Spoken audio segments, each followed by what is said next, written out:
morning and welcome to LNG Marketplace News Flash. Here's the latest news we have selected for you from all over the media.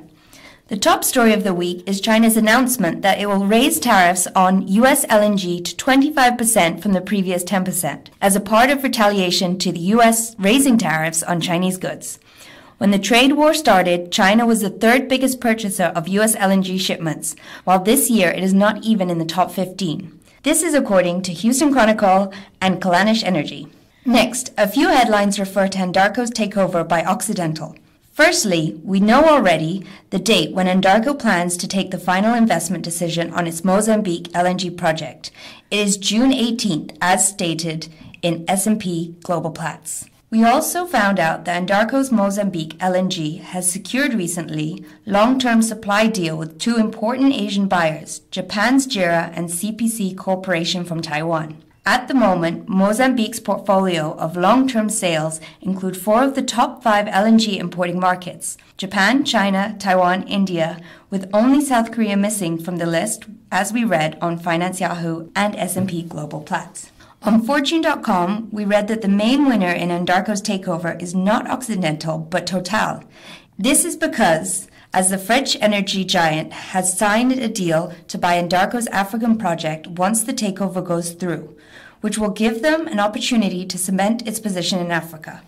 On Seeking Alpha, we found an interesting insight. According to the article Occidental's Purchase of Anadarko, it is not, in fact, a Permian gas purchase, but a step in integration with Total. The contingent sale of Anadarko's African assets to Total might be the start of the process.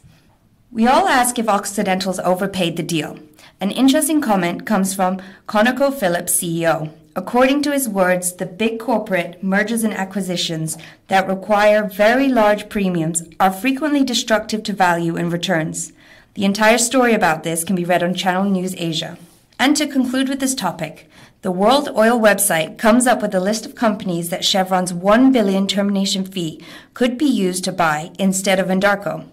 If you are interested to know more, the link to this article is always in the description box. 3 other headlines refer to the big LNG player Qatar. Finance Yahoo states that Qatar aims to keep its top spot both in terms of liquefaction capacity and exports, not only by ramping up production, but also by investing in other LNG projects in several countries, including the US and even Russia. As we already know, Qatar Petroleum also plans the construction of more than 100 LNG ships. This massive in size prospective order will have a minimal impact on short-term charter rates, as Qatari vessels are traditionally tied to the projects and do not compete in the open charter market. However, the order might push new building prices as LNG shipbuilding slots will become limited. We read this on Hellenic Shipping News. The Peninsula, Qatar's daily newspaper, informs about a historic milestone also achieved by Qatar. Al Safliya, the first Q-Tex-type LNG vessel and the largest LNG vessel by cargo capacity, has just transited the Panama Canal. Now, let's move on to Europe. The surge of LNG supply into Europe continues as reloads to Asia remain less profitable than sales to European gas hubs. The entire analysis you can read on S&P Platts. The ICE.com article describes Europe as the swing buyer of LNG, while Asia still remains the global demand center. The interplay between the two can even become the key to global gas price formation, with Asia's JKM or Europe's TTF in prime position to become the global benchmark. And on Bloomberg, we read that although at the moment Europe has the flexibility to import LNG at a good price, it is expected that in 2022, the prices will start to rise as demand in Asia resumes growth. As Europe is increasing its import dependence, that could result in a future higher electricity prices in the region. And last but not least, a piece of information we have selected for you. It looks like the ship-owning company Awilco has consolidated plans with other ship owners high on its agenda. If you are interested to find out more details, Hellenic Shipping News offers the detailed analysis. And that's it for this week. Tune in next week for more news, and until then, thanks for tuning in.